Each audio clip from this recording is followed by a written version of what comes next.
नमस्कार। News state के digital platform पर आपका स्वागत है और मैं हूं आपके साथ ऋतु तोमर। आज हम बात करने वाले हैं मुख्यमंत्री योगी आदित्यनाथ के अयोध्या के दौरे को लेकर। जब से लोकसभा चुनाव हुए हैं उसके बाद से मुख्यमंत्री योगी आदित्यनाथ अयोध्या का दौरा 4 बार तो कर चुके हैं, लेकिन वहीं अयोध्या की जो सीट है मिल्कीपुर, जिस पर उपचुनाव होना है, इसके लिए वो 3 बार मिल्कीपुर में भी पहुंच चुके हैं और आज भी उनका मिल्कीपुर का दौरा, जिसमें उन्होंने 1000 करोड़ रुपए की परियोजनाओं की सौगात मिल्कीपुर वासियों को दी है। जाहिर तौर पर लगातार देखा जा रहा है कि प्रधानमंत्री मोदी और सीएम योगी धनवर्षा कर रहे हैं अयोध्या को लेकर और पूरी कोशिश कर रहे हैं कि विश्व के पटल पर एक अलग पहचान अयोध्या की हो सके। लेकिन जो लोकसभा चुनाव में हुआ, क्योंकि फैजाबाद सीट से जो बीजेपी पार्टी है वो चुनाव हार गई, तो ऐसे में काफी किरकिरी भी हुई और साथ ही समाजवादी पार्टी ने इस बात का फायदा उठाने की कोशिश की कि अयोध्या वो प्रोजेक्ट जिसको लेकर हमेशा से बीजेपी चुनाव जीतने की पूरी कोशिश करती है, उसको एक बड़ा मुद्दा बनाती है। अपने मैनिफेस्टो में भी वो अयोध्या को कहीं ना कहीं सामने रखती है कि हमने राम मंदिर बनवाया है। ऐसे में फैजाबाद से हार जाना सीधे अयोध्या से हार जाने के बराबर माना जा रहा था। बीजेपी इस बात को बखूबी समझती है, लेकिन बीजेपी ने सीधे तौर पर ये कहा कि अयोध्या सीट से नहीं हारे हैं, बल्कि फैजाबाद सीट से हारे हैं। अयोध्या से जो विधायक हैं वो हमारे हैं। ऐसे में मिल्कीपुर सीट से जीतना बीजेपी के लिए बेहद जरूरी हो जाता है। मेरे साथ में वीडियो में पंकज जी भी जुड़ेंगे, जो आज हमें ये बताएंगे कि मुख्यमंत्री योगी आदित्यनाथ का ये जो अयोध्या दौरा है, खास करके मिल्कीपुर सीट का, ये कितना महत्वपूर्ण है राजनीतिक तरीके से और इसके साथ ही उपचुनावों के नजरिए से भी। देखिए, ये लगातार चौथा है जब से लोकसभा चुनाव हुए। लोकसभा चुनाव हुआ उसके बाद मिल्कीपुर का दौरा। और लगातार ये मिल्कीपुर वो है जिसने बीजेपी को, या विधानसभा, ये मिल्कीपुर ऐसा विधानसभा क्षेत्र है जहां से समाजवादी पार्टी के जो विधायक थे वो लोकसभा चुनाव लड़ते हैं और लोकसभा चुनाव जीतते हैं अयोध्या से।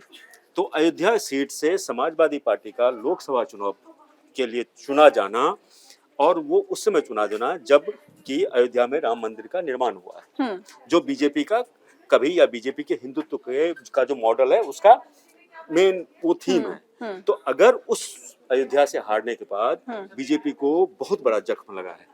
अब चूंकि वो मिल्कीपुर सीट खाली हुआ है अवधेश प्रसाद के लोकसभा पहुंचने से, तो बीजेपी इस हार को उस रूप में देखती है जो मिल्कीपुर के कम से कम उस वो जख्म जो है, सो मिल्कीपुर विधानसभा सीट को जीत कर उस जख्म को भरा जा सके। और इस सीट को खुद सीएम योगी आदित्यनाथ इस सीट का कमान संभाल रहे हैं। किसी भी सूरत में बीजेपी इस सीट को जीतना चाहती है और बीजेपी के जितने बड़े नेता हैं, जितना सब कुछ है, वो इस पे दौड़ लगा हुआ है। इसी सिलसिले में लगातार अयोध्या की में, तो आप देखें तो अयोध्या में लगातार विकास की बयारबारी, इसमें तो कहीं से कोई ये नहीं है। हाँ, उसमें प्रशासन की तरफ से या शासन की तरफ से या लोगों की आकांक्षाएं जो है वो पूरी नहीं हो पा रही, वो एक अलग बात है। इसी कड़ी में आज योगी आदित्यनाथ ने मिल्कीपुर को अयोध्या को 1000 करोड़ से ज्यादा की परियोजनाओं का मतलब सौगात दी। उसमें से आपको 83 परियोजना है। अब अयोध्या को चूंकि जिनमें से 40 तो मिल्कीपुर के लिए, उसमें 40-50 करोड़ का मिल्कीपुर और 40 परियोजना है। तो मतलब ये है जो मिल्कीपुर में एक लोगों का जो कॉन्फिडेंस बीजेपी की तरफ से हिला था, या बीजेपी को उस तरह से समर्थन नहीं मिला, तो इन परियोजनाओं के साथ और लोगों में एक जो हिंदुत्व का एजेंडा है वो उनके ब्रेन में फिट करके योगी आदित्यनाथ इस सीट को जीतना चाहते हैं या बीजेपी जीतना चाहती है। इसी कड़ी में आप देखेंगे आज योगी आदित्यनाथ का जो बयान था, उन्होंने बोला कि अयोध्या में जो विकास की बयार जो बह रही है उससे यहाँ के कार सेवकों पे या अयोध्या में गोली चलवाने वाले समाजवादी पार्टी के पेट में दर्द हो रहा है उस विकास की बयार से। और ये वही लोग हैं जिनको पेट में दर्द हो रहा है, जो यहाँ पे राम सेवकों की या कार सेवकों का, जिन पे गोली चलवाई थी, जो उनके हत्यारे हैं। इस तरह का जो लैंग्वेज है, इस तरह का लैंग्वेज सिर्फ इसलिए मतलब बीजेपी की तरफ से हो रहा है या सीएम योगी आदित्यनाथ, जो लोगों में जो बीजेपी, एक तो हिंदुत्व का उनका एजेंडा और लोगों में एक विकास की भी बात करके, और जो योगी सरकार में जो कार्यकाल में मतलब डबल इंजन की सरकार में जो अयोध्या में और अयोध्या के आसपास जो विकास हो रहा है उसको लोगों तक पहुंचाना है और लोगों को बताना है, देखिए हम आपके पास ये कर रहे हैं। इसमें बिना नाम लिए हुए सीएम योगी ने अखिलेश यादव पे कई वार किए, जो बबुआ घर से नहीं निकलते थे। अब उसके बाद से उन्होंने बोला जी 12 बजे सो के उठते थे। तो इस तरह के लगातार ये करने का अगर आप देखिए तो बिल्कुल, अभी उन्होंने एक भले बात ही का जिक्र उन्होंने और किया कि ना सिर्फ यहाँ पर राजनीतिक पार्टी की सरकार थी, समाजवादी पार्टी की, बल्कि पैरेलल माफिया सरकार चलती थी। यहाँ पे माफियाओं का गुंडा राज था, जिसकी वजह से लोग परेशान थे। बबुआ सोकर उठते नहीं थे, 12 बजे के बाद जगते थे और इसकी वजह से जनता पिसते थी। उन्होंने सीधे तौर पर यहाँ पर ये बताने की कोशिश की है कि वो माफिया राज हमने खत्म कर दिया है, चाहे खनन माफिया हो या फिर यहाँ पर भू माफिया हो, तमाम जो माफिया, वन माफिया हो, महिलाओं को लेकर जो अपराध हो, सब पर काम किया गया है। और उन्होंने समाजवादी पार्टी के ऊपर जो आक्रामक तौर पर बातें कही हैं और जो भाषण दिया है, जाहिर तौर पर जनता को साधने की कोशिश है और ये बताने की कोशिश है कि आपके लिए हम ही हैं, हमें वोट दीजिए। निश्चित रूप देखिए, 2 कार्यकाल से सीएम योगी काम कर रहे हैं। आप ये देखिए, अगर इस लोकसभा चुनाव को देखिए, 24 के लोकसभा चुनाव को छोड़ दीजिए, तो उससे पहले जो 2 लोकसभा चुनाव हुए, बीजेपी को बहुत बढ़िया से रूप से सफलता उत्तर प्रदेश से मिली। तो अचानक ऐसा क्या हो गया उत्तर प्रदेश में, जो इस लोकसभा चुनाव में उस उत्तर प्रदेश में जहाँ की राम का इस बार जो बीजेपी का सबसे मेन एजेंडा है, वहाँ पे भगवान राम विराजे, भगवान राम का भव्य मंदिर बना और उसका इतने बड़े व्यापक पैमाने से उसका जो स्थापना, प्रतिमा का स्थापना और ये सब हुआ, तो उसका बीजेपी को उस तरह से लाभ, जिस तरह से बीजेपी सोच रही थी, और बीजेपी इसी के कारण बीजेपी ने केंद्र में जो लोकसभा का चुनाव था उसमें 400 पार का बीजेपी नारा दी थी। लेकिन उत्तर प्रदेश से जिस तरह का रिजल्ट आया, मन मुताबिक परिणाम नहीं आया। अब उसके बाद आप देखिए, जो बीजेपी जो पिछले 2 लोकसभा चुनाव में बीजेपी जो पूर्ण बहुमत में खुद अकेले आ रही थी, उस बीजेपी की पूर्ण बहुमत की सरकार नहीं बनी, अगर हम कहें तो, और बीजेपी को अपने सहयोगियों के दम पे सरकार बनाना पड़ा। तो उत्तर प्रदेश के अयोध्या से और एक नैरेटिव बना, जो अब जो इनका है, जो ये हिंदुत्व वाला एजेंडा है या राम मंदिर वाला एजेंडा, वो इनका अब चलने वाला नहीं है। और इससे जो केंद्र की, मतलब केंद्र में जो विपक्ष है, राज्य में जो विपक्ष है और अन्य राज्यों में जो है विपक्ष, वो बीजेपी के प्रति हमलावर हुए। तो एक नैरेटिव जो इस तरह का बीजेपी के खिलाफ, जो यूपी में खास करके अयोध्या से नहीं जीतना, तो उस नैरेटिव को सीएम योगी किसी भी सूरत में, या बीजेपी का केंद्रीय नेतृत्व किसी भी सूरत में उसको खत्म करना चाहता है। 10 सीट में से तकरीबन अभी 5-5 का इक्वल है, तो 10 में से 5 ही नहीं, उससे ज्यादा सीट, और उसके बाद मिल्कीपुर सीट जीत के जो समाजवादी पार्टी का नैरेटिव है, उस नैरेटिव को चेंज करने का है। बिल्कुल बिल्कुल। और देखिए एक बात और, जो सीधे सीधे समाजवादी पार्टी के अध्यक्ष हैं अखिलेश यादव, उन्होंने ट्वीट करके एक बड़ी बात यहाँ पर कह दी एसटीएफ को लेकर। खासकर उन्होंने जैसे कि कहा कि सिर्फ उसमें ठाकुर ही ठाकुर है। एक तो उन्होंने इस पर सीधा ट्वीट करके निशाना साधा है कि वो ठाकुरों को प्रमोट करते हैं, उन्हीं को ही उन्होंने नियुक्त किया है उसमें, और ये जो पिछड़ी जाति है उनके लिए ये प्रताड़ित करने का काम। ये देखिए, ये इंडिया का, तो जो अखिलेश यादव का नैरेटिव है पीडीए, वो पीडीए को आगे बढ़ाना चाहते हैं, इसीलिए अब इस पार्टी के ऊपर, यानी कि बीजेपी के ऊपर, वो ये आरोप लगा रहे हैं कि ये स्वर्णों की पार्टी है, जैसा कि अगड़ी जाति का ज्यादा सपोर्ट करती है, और ये हमेशा से एक बीजेपी के साथ में रहा है। चाहे कोई भी विपक्ष में पार्टी रही हो, उनकी तरफ से आरोप लगता रहा है कि बीजेपी जो अग्रणी जातियां होती हैं उन्हीं के लिए काम करती है, उन्हीं को ही आगे बढ़ाती है। अब क्योंकि मिल्कीपुर सीट जिम्मेदारी मुख्यमंत्री योगी आदित्यनाथ के ऊपर है, साथ में ही अंबेडकर नगर है, उसकी कटेरी सीट की जिम्मेदारी भी मुख्यमंत्री योगी आदित्यनाथ के कंधों पर है। जब से उन्होंने हालांकि प्रदेश में जितनी भी सीटें हैं वो हर जगह प्रचार प्रसार करेंगे, लेकिन इन दोनों सीटों पर फोकस ज्यादा है क्योंकि कमान इनके हाथ में है। आपसे मेरा एक ये सवाल यहाँ पर ये है, लोकसभा में जो उम्मीद थी वो नहीं हुआ, बीजेपी ने शायद वो समझ लिया है कि क्यों नहीं हुआ। क्या इस बार मन मुताबिक परिणाम ला पाना बीजेपी के लिए आसान होगा या ला पाएगी? देखिए, बड़ा मुश्किल है, हाँ। टफ है, लेकिन बोलते हैं कोशिश करने वालों की कभी हार नहीं होती है।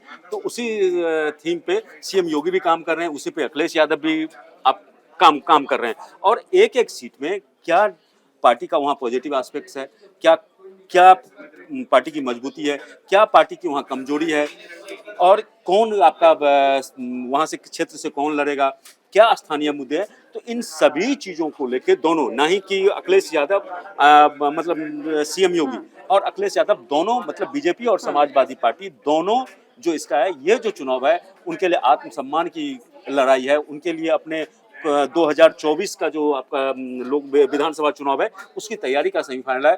तो दोनों के लिए काफी कठिन, एक एक सीट पे टफ फाइट होने वाला है। ये कहना बड़ा मुश्किल होगा। अगर बीजेपी को तो खैर ये पता है, और बीजेपी का कहना है जो हम जो है ओवर कॉन्फिडेंट हो गए थे, हमारे कार्यकर्ता उस तरह से एक्टिव नहीं थे। लेकिन कॉन्फिडेंट अब समाजवादी पार्टी भी पूरी तरह, क्योंकि बबुआ 12 बजे सोकर नहीं उठते हैं और घर से बाहर भी निकलते हैं। सो के नहीं उठते हैं बबुआ, और बबुआ लगातार घर से बाहर भी निकलते हैं, एक्टिव है, फुल फॉर्म में। तो इसलिए जो ये है सो बड़ा टफ है। अब उसका आप ये देखिए ना, जो अभी जो है ना ही इसका डेट आया है, ना ही अब ये मैं अपने पत्रकारिता हालांकि में मैं उम्मीद ये जताई जा बताऊं, रही है कि जल्द ही आने वाले दिनों में जी। उपचुनाव की तारीखों की तो घोषणा मैं हो ये जाएगी। बता रहा हूँ, तकरीबन मैं 20 साल से मैं भी पत्रकारिता हूँ, कभी किसी उपचुनाव को लेके इस तरह का नहीं देखा, इस तरह की मैंने तैयारी नहीं देखी। अमूमन क्या होता था उपचुनाव में, जो उपचुनाव है जहाँ पे जिस राज्य में जिसकी पार्टी है, जो उसी के पार्टी की हिस्से में, सरकार है, हाँ, उसके उसी की अमूमन ये देखा अमूमन जाता। जीत होती है, लेकिन हाँ। ये जो है ये उपचुनाव अब कई राज्यों के चुनाव से ज्यादा महत्वपूर्ण ये उत्तर प्रदेश का उपचुनाव है, क्योंकि ये ना सिर्फ यूपी का नैरेटिव चेंज करेगा, ये केंद्र के नैरेटिव भी ये तय करेगा आने वाले दिनों में। देखिए, अभी उत्तराखंड में हाल ही में उपचुनाव हुए थे 2 सीटों पर, उसमें कांग्रेस जीती है, बीजेपी नहीं जीती है। जबकि बीजेपी वो पार्टी है जो कि दोबारा आई है, पता नहीं कितने सालों की परंपरा को बीजेपी ने तोड़ते हुए दोबारा अपनी सरकार रिपीट की है सरकार में। उसके बावजूद भी उपचुनाव में बीजेपी हार गई। अब केदारनाथ की सीट पर उपचुनाव होंगे, देखा जाएगा।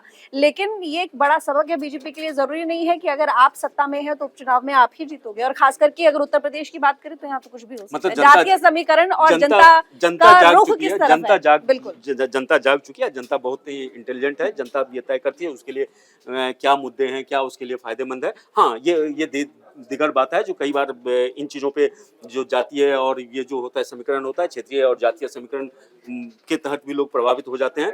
और हम उसी को देख रहे हैं, जो बीजेपी पे जो अखिलेश यादव है वो ठाकुरवाद होने का आरोप लगा रही है। ऊपर सीएम योगी जो है सो माई कम्युनिकेशन उनका जो है नवा ब्रांड उस पे लेके हमला करते हैं। तो देखिए सियासत में होते रहता है। सत्ता पक्ष का है जो विपक्ष पे आरोप लगाना, विपक्ष का है जो सत्ता बिल्कुल। और even one nation one election को लेकर लगातार कहा जा रहा है कि ध्यान भटकाने की कोशिश की जा रही है बीजेपी की तरफ से। जब उसको कोई सगुफा नहीं मिलता है तो वो एक नया मुद्दा लेकर आती है, ये विपक्ष की तरफ से कहा जा रहा है। लेकिन सबसे बड़ी बात यह है कि बीजेपी अच्छी तरह जानती है कि अगर उसको जीतना है तो उसको सबसे छोटी इकाई से मेहनत करनी है। वो पन्ना प्रमुख से मेहनत करती है। वो जानती है कि उसका कार्यकर्ता अगर मजबूत होगा तो वो जीतेगी।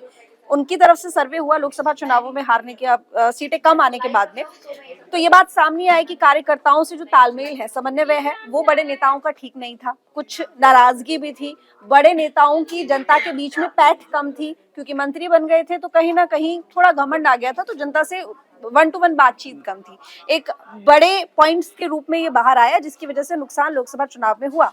हालांकि अभी मुख्यमंत्री योगी आदित्यनाथ की तरफ से 2 टूक एक बात है कि जनता के बीच में जाइए और बात कीजिए, उनसे कम्युनिकेशन करेंगे तो आपको फायदा होगा। हाँ, सीएम योगी लगातार ये हैं जो एक एक जनता से आप मिलिए, एक एक वोटर से मिलिए, आप उनके घर जाइए, उनकी जो महिलाएं वोटर है खास करके उनसे मिलिए, उनको भी बताइए जो कि केंद्र की क्या योजना है, उत्तर प्रदेश सरकार की क्या योजना है। और मैं इस कड़ी में ये कहूंगा, प्रधानमंत्री मोदी का लगातार ये कहना होता है जो आप बूथ को जीतो, आप चुनाव मत जीतो, आप अपने अपने क्षेत्र में सिर्फ बूथ जीत लो, हम चुनाव जीत जाएंगे, पूरे देश में हम शायद अभी दूसरी पार्टी, जो अन्य पार्टियां हैं विपक्षी दल की, अगर मैं बात करूं कांग्रेस और समाजवादी पार्टी, इनकी तरफ से जनसभा भी अभी कहां शुरू हुई है उपचुनाव, जिस सीट में उपचुनाव होने जा जरूर रहे हैं, वो मिल रहे हैं। ऐसी बात नहीं है कि ये लोग नहीं जा रहे, ये भी जा रहे हैं, ये भी मिल रहे हैं। लेकिन इस लेवल पर जिस हिसाब से मुख्यमंत्री योगी आदित्यनाथ की जनसभाएं हो रही है, मुख्यमंत्री योगी आदित्यनाथ, आप उप मुख्यमंत्री को ले लीजिए और तमाम जो 30 मंत्री हैं वो लगातार उनको बोला गया सप्ताह में 2 दिन जाइए, उस क्षेत्र में उस गांव में रहिए और वहाँ की क्या स्थिति है, क्या लोकल मुद्दे हैं और स्थानीय मुद्दे क्या हैं, उन मुद्दों को देखिए और फिर हम उसको पूरा उस पर जो आप सर्वे कीजिए, लोगों से मिलिए और सरकार की नीतियों को बताइए और फिर उसके आधार पे हम जो है जो जब अपना हमने 10 सीटों के लिए हमारा जब चुनाव की तारीख आएगा तो उसी के आधार पे हम जो हमारा जो कौन वहाँ से प्रत्याशी होगा वो हम तय करेंगे और उसके हिसाब से हम आगे आगे बढ़ेंगे। बिल्कुल। और उसी कड़ी में मैं समाजवादी पार्टी की तरफ से है जो देखिए खुद डिम्पल यादव भी अभी मैनपुरी पहुंची थी। उसके बाद से जो समाजवादी पार्टी के अन्य नेता हैं वो लोग लगातार इन सीटों का दौर बिल्कुल कर रहे हैं। लेकिन जो एग्रेसिव बीजेपी है वो उस तरह का एग्रेशन अभी उनमें बिल्कुल। नहीं और आया। मुख्यमंत्री योगी आदित्यनाथ ने जनता को संबोधित करते हुए अपनी योजनाएं भी बताई। उन्होंने साफ कहा कि दिवाली पर हमने यहाँ पर उज्ज्वला योजना के तहत फ्री में सिलेंडर दिए हैं, इस बार भी देंगे। और ऐसी कौन सी पार्टी है जिसने आपको फ्री में राशन वितरित किया हो, हमने वो भी किया है। तो तमाम वो योजनाएं जो कि सरकार की तरफ से लागू की गई हैं और मील का पत्थर साबित हुई हैं, वो बार बार जनता को याद दिलाने की कोशिश बीजेपी की तरफ से है। बहरहाल मुख्यमंत्री योगी आदित्यनाथ लगातार उन क्षेत्रों का दौरा कर रहे हैं, साथ ही करोड़ों की सौगात भी दे रहे हैं। जिन सीटों पर उपचुनाव होने हैं, उत्तर प्रदेश की 10 सीटें हैं, तारीखों का ऐलान अभी नहीं हुआ है, कुछ दिनों में हो जाएगा, लेकिन तैयारी पूरी है। हर दल अपनी तरफ से पूरी मेहनत कर रहा है। जानकारी आपको कैसी लगी कमेंट करके जरूर बताइएगा, लाइक कीजिएगा, शेयर कीजिएगा। धन्यवाद। न्यूज नेशन अब व्हाट्सएप पर खबरों के ताजा अपडेट के लिए न्यूज नेशन के इस क्यूआर कोड को स्कैन करें।